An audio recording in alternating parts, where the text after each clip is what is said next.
This is how ex-Marine Mick Dodge ended up living barefoot in the woods for decades.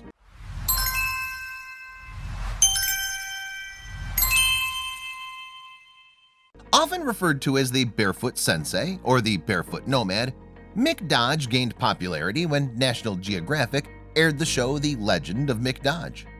The documentary series followed the ex-Marine turned nomadic outdoorsman as he lived his day-to-day life in the wilderness in the Olympic Mountains in Washington state. From the often daunting task of gathering food to his nature-based fitness program, the TV program explored the unique lifestyle of the man who left behind the modern world more than 25 years ago. Mick Dodge was born on August 29, 1951, in Washington's Olympic Peninsula. There, he spent the summers of his childhood with his grandparents. The rest of his youth was spent traveling around the U.S. and the world with his career Marine father, Ronald Dodge. During high school, the younger and elder Dodge lived on a U.S. Marine base in Okinawa, Japan. There, Mick Dodge graduated from Kubasaki High School, trained in martial arts, and adopted many Buddhist principles that would contribute to his unique future lifestyle. Before Dodge gained popularity on national television, he had quite an adventurous upbringing. After high school, he followed in his father's footsteps and served in the Marine Corps for almost 6 years. After his military service, the Vietnam vet spent some time traveling around the Southeast Asian country. Upon his return to the U.S., he found a 9-to-5 job as a mechanic in Fort Lewis, Washington. There, he worked with his hands and got a better understanding of how to fix and construct various types of equipment. Although he didn't yet know it, these skills would come in handy when he made a drastic life decision. For 4 generations, Mick Dodge's family had settled in the vast forested area of the Pacific Northwest. Originally from Scottish-Irish ancestry, his relatives were some of the very first to settle in the Hoh Rainforest in the Olympic National Park. Dodge's grandfather was a logger, and he was keen to pass down the family's deep-rooted knowledge of the land and wilderness survival skills to his grandson. He lived by the philosophy that every day is a new adventure. "My family's perfected the art of dodging civilizations for hundreds of years," explained Mick Dodge, but that's not all. As a young boy, Dodge says his father instilled in him with a lifelong passion for physical exercise. "Get your feet on the deck," his father would shout every morning at 5 a.m. The father-son pair would then go for an invigorating 3-mile sunrise run. "I wouldn't wake up until halfway through," Dodge recalls of those years. However, he did not seem to be cross with his father, and that early taste of fitness served as the basis for his future passions that would later draw a following and media intrigue. That passion for movement and physical fitness carried over into Mick Dodge's adulthood. Not one to fear a challenge, in the 70s, he once ran a race from Washington to California and back, all while towing a 2-wheeled cart. In another organized race in his early adulthood, he couldn't understand why someone wanted to sell him a bib number. He ran the race anyway and was the first to cross the finish line. However, he ducked under the tape, afraid he'd have to pay for it if he broke it. "I dodged under it, and I've dodged the running crowd from then on," he later explained. As the years passed, Mick Dodge became increasingly disillusioned with the daily grind in modern society. So in 1991, he left the modern world and civilization behind and forged a new path. "One day I just grabbed my gear and just walked on back here in the mountains," he told National Geographic. He journeyed back to the Hoh Rainforest of his childhood, where he decided to live primarily off the land. With no easy access to food, he had to depend on primal instinct and all that wilderness had to offer. As a rugged forest dweller, he's been known to sleep in the likes of tree stumps, caves, and thickages of moss. But his story got even more interesting after that. Ever since Mick Dodge gave up the comforts of modern life and first took up a life of bushcraft and wilderness living, he's been walking barefoot in the woods. His unusual decision to go shoeless is, however, rooted in several reasons. According to Dodge, going barefoot increases his sensory awareness and connects with nature. He's also cited chronic foot problems as one of the leading reasons for his shoeless ways. He believes the decision helped cure him of his plantar fasciitis, heel pain, and his hammer toes. But that's not all. While the legendary barefoot nomad can more often than not be found exploring the wilderness shoeless, there is one thing that always adorns his feet. Intricate tattoos of roots cover his well-weathered feet and ankles. The physical markings represent the bond he feels to the earthen paths he walks. "My feet became my compass. My feet became my map," he said on his National Geographic show, The Legend of Mick Dodge. Dodge has explained that the feet have over 200,000 nerve endings, which really help when getting in touch with nature, but might be quite painful when it comes to body art. So what does one who has lived barefoot in the forest for more than 25 years do every day, you might wonder? For Mick Dodge, there was no lack of options. Every day brings a new adventure and is ripe for learning. Abiding by his own laws and the laws of nature, Dodge isn't pressured by the monotony of modern life. Apart from gathering food, he enjoys spending his time running through the wilderness, reading books, and otherwise exercising his body and mind. For this barefoot wanderer, meditating and examining the trees, caves, and ravines are important daily activities that help him bond with nature. Although Mick Dodge's life path didn't lead him to become a forest nomad until 1991, he had an encounter a decade prior that gratefully influenced his outlook. In the early 80s, the Washington native would walk 5 miles from home to work and back. He would often camp out to avoid the long journey. As one who was always close to nature, Dodge additionally once took on the daunting task of running 60 miles from his home, north of Olympia, Washington, to Seattle, Washington. During that endeavor, he first became involved with an inspiring network of mountain people. Unknowingly at the time, this journey would eventually lead to primetime fame. With his bushy white beard, unruly long hair, and non-traditional way of life, Mick Dodge has racked up numerous nicknames over the years. He's been called Walking Mountain, Barefoot Sensei, the Forrest Gump of Middle-earth, and the Barefoot Nomad. He's also been referred to as the Jedi Master for aspiring survivalist, Treebeard, the Hobbit, and Bigfoot. No matter what you call him, one thing is certain. Mick Dodge's distinct lifestyle and unique brand of Zen would pique the interest of the mainstream media. Mick Dodge had been living as a forest dweller and nomad for more than 20 years by the time National Geographic caught wind of him trekking through trees and greens. His name had come up due to his involvement in a rustic workout regime. In 1994, Dodge and Jackie Chandler established a nature-based community workout initiative called Earth Gym. After videos of a group of young women who had trained with Dodge on Whidbey Island in Olympic National Park emerged, National Geographic approached him about having his own show. For 2 seasons running between 2014 and 2015, National Geographic broadcast the documentary series The Legend of Mick Dodge. The show followed the day-to-day events of the title and sole character as the reclusive forest dweller traveled barefoot in the Hoh rainforest in the Pacific Northwest. The production that provided an unseen-before glimpse at Dodge's dauntless daily routine, lived off the grid, was a fan favorite. And although he doesn't use the likes of TVs, his unique way of life made for many nights of viewing pleasure, and what they saw was endlessly entertaining. Along with his daily adventures that might include hanging in the trees, building a handmade raft, or making friends with forest creatures, Mick Dodge had his work cut out for him when it comes to food. Luckily, the humble forest hermit has largely mastered the skill of hunting and gathering to sustain himself. While the National Geographic cameras loved it when he slurped down slimy worms for sustenance, he doesn't always have to rely on such cringeworthy snacks for nourishment. Wild mushrooms, fish, worms, and even boiled rocks can provide him the kind of minerals and nutrients necessary to keep going. But plants weren't his only form of sustenance. Along with eating what he readily finds into his bare hands, Mick Dodge is an adept archer.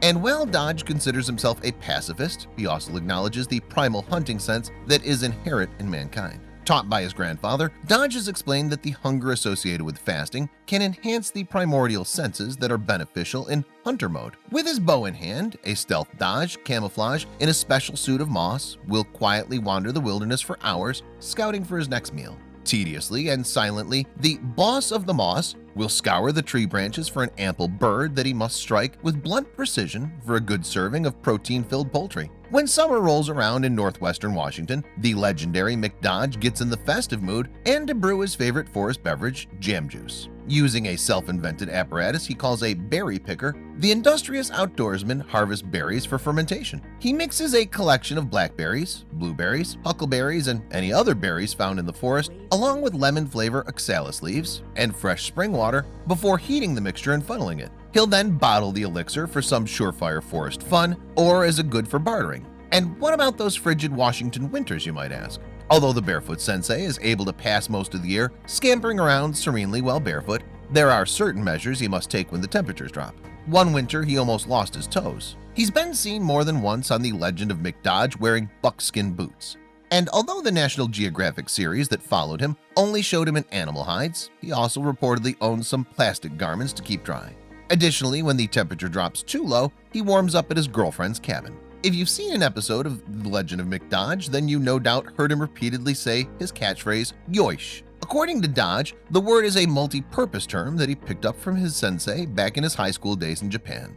Dodge explains that the word has many meanings, but generally he uses it to help him focus his attention or effort. He also uses it as a term of encouragement when teaching others about his unique fitness program. Although Mick Dodge feels most at home barefoot in the Olympic Mountains, that doesn't mean he's a loner who has no contact with the outside world. In fact, the Barefoot sensei regularly instructs group fitness sessions based on his Earth Gym program that utilizes what nature provides for physical training. From school children to adults, Dodge teaches his students using gear he's created or found: cargo nets, ropes, straps, stone weights, sticks. The unique outdoor exercise approach combines elements of wilderness training, martial arts, Marine Corps drills, running, and weightlifting. His trainees reach him via websites or word of mouth. What about his family and friends? Along with the people who Mick Dodge meets through Earth Gym training sessions, he chooses to break from his nomadic solitude in the wilderness when it comes to close family and friends. He holds those people very dear and one of the most important, if only reason, to re-enter the modern world. One time he received an invitation to attend the wedding of his best friend's daughter. He decided that he would definitely attend the event, but on his own terms. That meant that Dodge packed up camp and trekked barefoot for almost a month to reach the wedding that took place in Northern California. Mick Dodge has been known to dive headfirst into a stream to catch fish with his bare hands. He finds roadkill to be a good source of protein that he needs to supplement his largely veggie-based diet, and whether he's walking, running, or climbing, the intuitive nature dweller wants to highlight that he does not define himself as a survivalist. Although he is well-versed in survival skills and can literally and figuratively navigate his way through the plush, dense flora and fauna of Washington State, he prefers to refer himself as a thrill-livalist. It's the thrill of all that the nature world has to offer that keeps him going more than any other ideology. There are still more astonishing aspects of the incredible Mick Dodge. Nature provides Mick Dodge with most of what he needs to live on, from baths to glacier water to help cure the flu or the hollows of a tree stump to serve as shelter. Mother Earth abounds. While the uses of some natural features are pretty obvious, Dodge has creatively fashioned others to suit his needs. While many of us just go to the nearest store to get a toothbrush, Dodge can make one out of a stick and a pine cone. He can utilize a candy cap mushroom as a water fountain. Those he uses as nature's answer to toilet paper. Talk about organic. But what happens if he falls ill? While the legendary Mick Dodge spends the majority of his time braving the elements, he is only human and is not immune to the ailments that sometimes strike. Although he strengthened his immune system and body in his cleansing lifestyle, he sometimes needs some extra help. Dodge avoids conventional medicine at all costs and prefers to utilize natural remedies found in the forest. He says fire and glacier water are also effective healing elements. In addition to the plants and herbs that he's familiar with, he'll turn to his friend, forest healer Doc Gare, who's versed in healing and herbal arts. But the Doc isn't his only friend in the woods. The adventurous life of the legend of Mick Dodge is largely solitary. However, the barefoot nomad who roams the whole rainforest does have a beloved band of friends who share his enthusiasm and love of the wild. Some of his fellow outdoorsmen have also been featured on the show. Dodge's small but similarly minded group of pals include homesteader singer Huckleberry Leonard, Mick's longtime student Will of Stone, Outdoors Center founder Ben Stanford, fishing guide Pat Neal, and master archer Norman Klassen. Still, there is one companion who Dodge spends the majority of his time with. At the time that the National Geographic Channel filmed the show about Mick Dodge, the famous forest dweller did actually have a semi-steady companion, his dog Gaboo. For years, the two had relied on each other for survival and provided companionship on the often lonely road. With bears, cougars, and elk roaming the woods, Dodge knew it was safer for the two to stick together. Still, like her master, Gaboo is an independent and wild spirit and would sometimes go off on her for hours before returning to her trusted human companion. But the story doesn't end there. Along with shoes, Mick Dodge claims that he lives without currency or institutionalized financial systems. So while he doesn't have a bank account, debit card, or checkbox, the National Geographic Channel did pay him cash for his show, The Legend of Mick Dodge. Seeing that the adventurous outdoorsman depends largely on bartering to acquire any goods not readily found in nature, his salary from National Geographic was transferred to the Olympic Mountain Earth Wisdom Circle community, to which Dodge belongs. But where does he barter? While nature provides much of what Mick Dodge needs for his braised bushcraft ways, he does sometimes rely on bartering for a more extensive selection. Whether it's his trademark jam juice, rare finds, or his logging know-how, Dodge can trade his goods and services for others at a thrift shop or nearby town. This isn't Macklemore's thrift shop. In one episode of The Legend of Mick Dodge, the main character attempted to trade tree burl for some leather pants made by leather worker Carl Holmquist. He was hoping to later swap the pants for a new and improved bow and arrow, the type of which might not have come in handy with his most dangerous encounter so far. When asked whether he'd had any close calls with animals, Mick Dodge had an unexpected answer. Although he's seen the aftermath of cougar attacks and wears a necklace made of a tooth of a sea lion that he found washed up on shore, he says there's one thing that's the most dangerous of them all. The most dangerous encounters that I have ever had in the gated wild, walls of the city, and in the open fence lands are with two-footed creatures, he explained. He recalled one instance in which he was walking along a road towards his home camp when a motorist on a cell phone, doing at least 80 miles per hour, almost struck a deer and then him. Sometimes herbal remedies just don't cut it when it comes to the aches and pains that can largely impact the livelihood of the ultimate outdoorsman, Mick Dodge. Over the course of his time in the wild, there is one method that stood out at the ultimate luxury and pain stress alleviator. A good old soak in a tub does just the trick, except that first he has to get to digging. That means a large hole lined with a waterproof tarp must be fashioned along with an improvised heating system, for example a car battery or fueled water heater. Then he pumps gallons of water from a nearby ravine through the heater into the tub. Real simple, but how real is it all, you ask? Although he doesn't own a car, a cell phone, or TV, Mick Dodge is totally unaccustomed to the modern world outside the realms of the woods. Viewers have brought into question the authenticity of Dodge's nomadic life and whether he ever leaves the wilderness. Although the National Geographic cameras might opt not to film such activities, Dodge has admitted that he occasionally wandered into modern society here and there to place Skype calls for the show's publicity while eating hamburgers and his guilty pleasure, chocolate chip cookies. However, he'll slip back into his preferred habit as soon as possible. According to him, the last time Mick Dodge watched television was when he was a child and it bored him. While he hasn't sat down to watch the National Geographic show about him, he says he has watched some clips and likes seeing the breathtaking scenery and his friends. I will not watch them episodes, mainly because I cannot stand to see myself on television or hear my voice. And I'm not a legend, the land is the legend, he said. Explaining that fame is a modern construct to trap and confine the spirit, he avoids it at all costs. Still, he's happy to provide insight into his lifestyle and surroundings.